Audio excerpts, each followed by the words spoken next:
আসসালামু আলাইকুম। আরসি একটা গ্রাহকের সার্ভিস ড্রপ সমস্যা ছিল, অর্থাৎ এইচডি সমস্যা ছিল।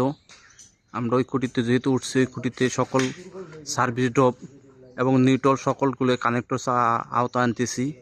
আপনারা দেখেন ইতিমধ্যে আমাদের নিউট্রালের কানেক্টর চাপার কাজ চলতেছে। দেখেন আপনারা এমটা নিউট্রাল এবং ফেজ অর্থাৎ দুই পাশে কিন্তু আমরা এলটি হলেও কিন্তু আমরা গ্রাউন্ডিং করে রাখছি। অর্থাৎ সেফটি ফার্স্ট, গ্রাউন্ডিং মাস্ট। কাজের শুরুতে গ্রাউন্ডিং করতে হবে, গ্রাউন্ডিং ব্যতীত কোনো কাজ করা যাবে না। কাজ হলো এক, আপনি নিরবিচ্ছিন্ন বিদ্যুৎ সেবা পাবেন। আপনার যে লুজ কালেকশন সেটা থেকে আপনি মুক্তি পাবেন, তখন আপনার লুজ কালেকশন হবে না। এবং আরেকটা জিনিস হলো আপনার যে ভোল্টেজটা, সঠিক ভোল্টেজ পাবেন। যে সঠিক মানে লুজ কালেকশন মানে এখানে যে কোনো সমস্যা হতে পারে। কানেক্টার ব্যবহার করলে আবার অনেকে জিজ্ঞেস করেন ভাই কানেক্টার চাপতে এগুলো লাইনে ব্যবহার করি, কানেক্টারগুলো ব্যবহার করে থাকি। এটা গ্রাহক নিরবিচ্ছিন্ন এবং লং লাইফ একটি বিদ্যুৎ সেবা পায়।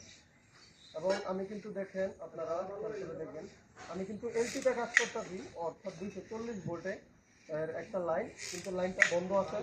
এবং বন্ধ থাকার পরেও কিন্তু আমি দেখবেন এই যে লাইনটাকে গ্রাউন্ডিং করে রাখছি। অনেকে বলতে পারেন যে ভাই বন্ধ করে রাখছেন, আবার গ্রাউন্ডিং করছেন কেন?